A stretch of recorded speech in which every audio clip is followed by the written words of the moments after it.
اگلا سوال ہے بھائی کا کہ میری عمر 19 سال ہے اور الحمدللہ میں قرآن کریم کو جو ہے وہ کم از کم 3 مرتبہ ترجمہ و تفسیر کے ساتھ بڑے غور و تفکر سے پڑھ چکا ہوں۔ ماشاءاللہ۔ آپ کے لیکچر سے بھی جو ہے بڑے شوق سے دیکھتا ہوں، اور خصوصاً قرآن کریم کی اہمیت کے حوالے سے آپ کی گفتگو بہت ہی اثر انگیز ہوتی ہے۔ الحمدللہ۔ لیکن ایک بات میری سمجھ سے باہر ہے کہ آپ جیسا ذہین آدمی بھی قرآن حکیم پڑھنے کے باوجود انبیاء کرام علیہ السلام کو غلطیوں سے معصوم مانتا ہے، حالانکہ قرآن کریم میں سیدنا آدم علیہ السلام، سیدنا نوح علیہ السلام، سیدنا موسیٰ علیہ السلام، حتیٰ کہ ہمارے پیارے نبی علیہ السلام کی صلی اللہ علیہ وآلہ کچھ خطاؤں کا وسلم۔ ذکر موجود ہے۔ آخر یہ عصمت انبیاء علیہ السلام کا عقیدہ امت محمدیہ صلی اللہ علیہ وسلم میں کس نے داخل کیا ہے؟ دیکھیں جی، جو عصمت انبیاء کا عقیدہ ہے نا، یعنی انبیاء کرام علیہ السلام معصوم ہوتے ہیں، ان سے گناہ نہیں ہو سکتا، اس عقیدے کی جڑ قرآن کے اندر موجود ہے۔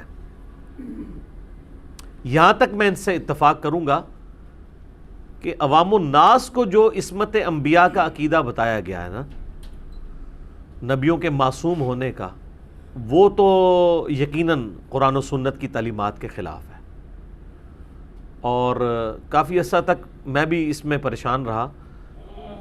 آپ کو حیران کن بات بتاؤں کہ مجھے پہلی دفعہ ایک کرسچن نے اس کے اوپر توجہ دلائی۔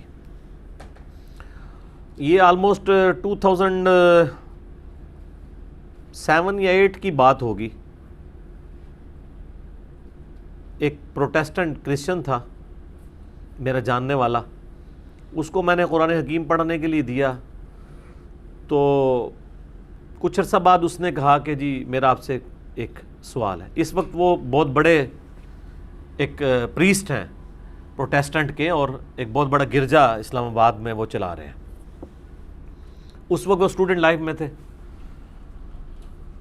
تو وہ مجھے کہنے لگے کہ جی یہ جو انبیاء کی معصومیت کا عقیدہ مسلمانوں کے ہاں پایا جاتا ہے، یہ آپ کے پاس کیا دلیل ہے؟ ہم تو انبیاء کو معصوم نہیں مانتے، وہ بھی انسان تھے، اور وہ یعنی اس نے اپنے بارے میں بتایا کہ عیسائیت کے ہاں کیا عقیدہ پایا جاتا ہے۔ تو انسانوں سے غلطیاں ہوتی ہیں، اور اس نے انہی اجتہادی جو خطا جسے ہم کہتے ہیں یا لغزش جو قرآن حکیم میں بھی کئی ایک بیان ہوئی ہیں، وہ تورات میں بھی موجود ہیں، ان کا ذکر کیا۔ تو میں بھی خیر سوچ میں پڑ گیا کہ یار یہ پھر عقیدہ آیا کہاں سے ہے، اس کی کوئی بنیاد تو ہونی چاہیے،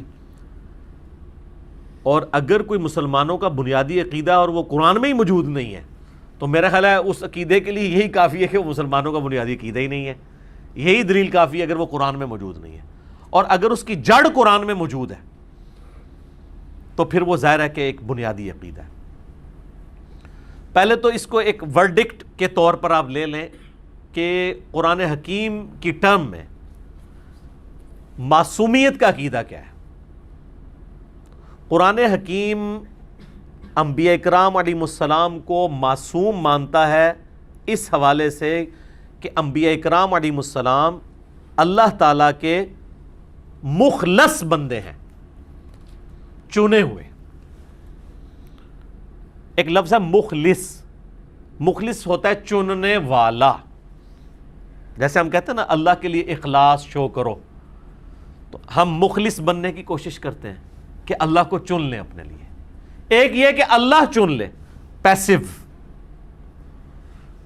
پیسو ٹینس کا جملہ، مخلص وہ ہوتے ہیں انبیاء۔ انبیاء کرام علیہ السلام اللہ کے مخلص بندے ہیں، چنے ہوئے بندے ہیں، وہ کبھی بھی گناہ نہیں کرتے، وہ اپنی پیدائش سے لے کے وفات تک گناہوں سے محفوظ اور معصوم ہوتے ہیں۔ رہا لغزش یا اجتہادی خطا جو گناہ نہیں ہوتی، اس کی ایکسیپشن اپنی جگہ موجود رہے گی، اور وہی واقعات ہیں جو قرآن کے اندر رپورٹ ہوئے ہیں، بخاری مسلم میں بھی رپورٹ ہوئے ہیں۔ اگر یہ بنیادی بات سمجھ لیں گے تو آپ کو یہ پورے کا پورا عقیدہ سمجھ آ جائے گا، اور ظاہر ہے کہ اس کو سمجھنے کے لیے پھر ہمیں قرآن حکیم کی کریٹیکل آیات کو ڈسکس کرنا پڑے گا کہ مخلص چنا ہوا بندہ کون ہوتا ہے، جس کو اللہ کی طرف سے اسپیشل پروٹیکشن ہو۔ اگر وہ کہیں پر راستے سے ڈیویٹ کرنے کی طرف جانے جائے نا، تو اللہ تعالیٰ فوراً اس کا ہاتھ پکڑ کے اسے اس صحیح ٹریک کے اوپر چلا دے جو اللہ تعالیٰ کی ڈیمانڈ ہے۔ اس کی نمائندہ مثال آپ کو اپنے محبوب صلی اللہ علیہ وآلہ وسلم کے حوالے سے ہی دی جا سکتی ہے۔ قرآن حکیم میں آپ سورہ بنی اسرائیل کھول لیں، آیت نمبر 73۔ اعوذ باللہ من الشیطان الرجیم، بسم اللہ الرحمن الرحیم۔ وَإِن كَادُوا لَيَفْتِنُونَكَ عَنِ الَّذِي أَوْحَيْنَا إِلَيْكَ، اور یہ کافر تو اس بات پر تلے ہوئے ہیں کہ آپ کو فتنے میں ڈال دیں اس بات کے بارے میں جو ہم نے آپ پر وحی کی ہے۔ اور وہ فتنہ کیا ڈالیں؟ لِتَفْتَرِيَ عَلَيْنَا غَيْرَهُ، کہ آپ ہم پہ کوئی جھوٹ منسوب کر دیں، جو سورہ یونس کی آیت نمبر 15 اور 16 میں بھی آیا نا کہ اے نبی اس قرآن کو بدل دو یا کوئی اور قرآن لے آؤ۔ ظاہر ہے قرآن تو بہت سخت دعوت والا ہے، تو اللہ تعالیٰ نے فرمایا تھا کہ اے نبی آپ فرما دو کہ مجھے کوئی اختیار نہیں ہے کہ میں اس کو اپنی مرضی سے بدل سکوں، بلکہ پھر اس کا کلائمیکس ساتھ آیا، انی اخاف ان عصیت ربی عذاب یوم عظیم۔ اے نبی تم فرماؤ میں تو خود اس بات سے ڈرتا ہوں کہ بالفرض اگر میں نے بھی اپنے رب کی نافرمانی کی تو بڑے دن کا عذاب مجھے بھی آ پکڑے گا۔ اس سے سخت الفاظ کیا ہو سکتے ہیں؟ تو یہ اسی کی طرف ہے کہ یہ تلے ہوئے تھے کہ آپ کو اس وحی سے ہٹا دیں، فتنے میں مبتلا کر دیں کہ آپ ہم پر کوئی جھوٹی بات منسوب کر دیں۔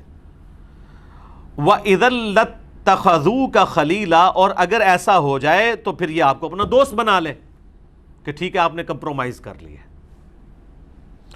وَلَوْلَا أَن ثَبَّتْنَاكَ، اور اگر ہم آپ کو ثابت قدم نہ رکھتے، لَقَدْ كِدتَّ تَرْكَنُ إِلَيْهِمْ شَيْئًا قَلِيلًا، تو بے شک آپ بھی ان کی طرف تھوڑا بہت جھک ہی جاتے۔